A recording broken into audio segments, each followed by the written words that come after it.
আসসালামু আলাইকুম। আমি Firoz Hossain digital enforce channel থেকে নতুন আর একটি ভিডিওতে আপনাদেরকে স্বাগত জানাচ্ছি।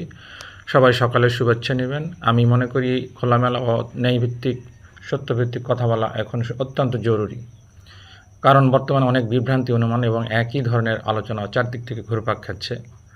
প্রতিদিন আমি অসংখ্য পোস্ট, মন্তব্য এবং প্রশ্ন করি, যা এখনও পুরনো অনপিসিভকে ঘিরেই আবর্তিত হচ্ছে। সবাই একই দিকে যাচ্ছে, মানে অনপিসিভকেই কামনা করতেছে।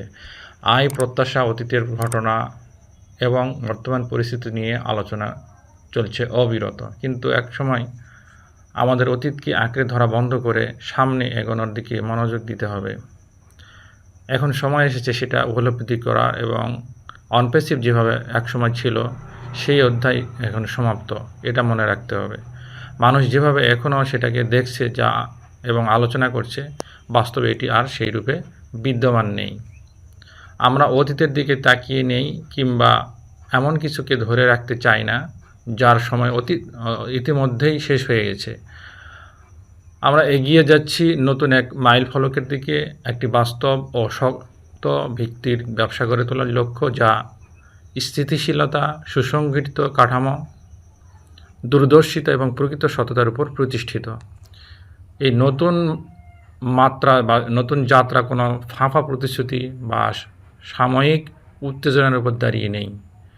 এটি গড়ে উঠতেছে সুস্পষ্ট উদ্দেশ্যে, প্রকৃত নেতৃত্বে, পারস্পরিক সহযোগিতা এবং দীর্ঘস্থায়ী মূল্যবোধের ভিত্তিতে।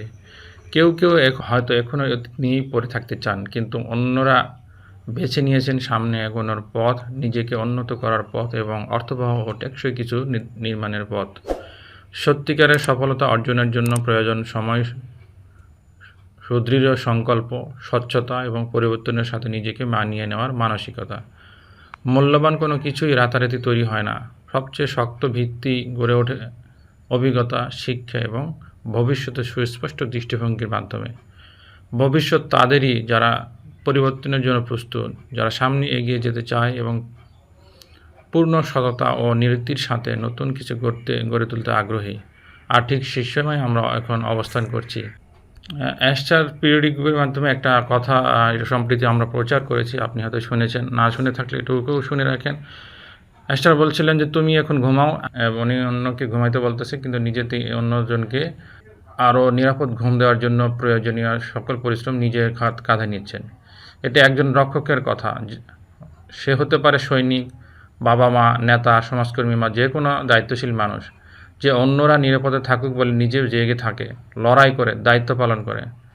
এই কথা সারমর্মে আমি এটা বোঝাতে চাচ্ছি যে আমাদের শেখায় সত্যিকারের ভালোবাসা মানে দায়িত্ব নেওয়া। বড় মানুষটা শুধু নিজের জন্য বাঁচে না, নীরব ত্যাগী সমাজকে নিরাপদ রাখে। আর মানবতার জন্য করা সংগ্রাম কখনো বৃথা যায় না। যারা নিঃশব্দে দায়িত্ব পালন করে যায়, তাদের কারণেই পৃথিবী অনেক সুন্দর, অনেক নিশ্চিন্তে স্বপ্ন দেখতে পারে। আজকের মধ্যে এখানে শেষ করছি। ধন্যবাদ সবাইকে। আল্লাহ হাফেজ।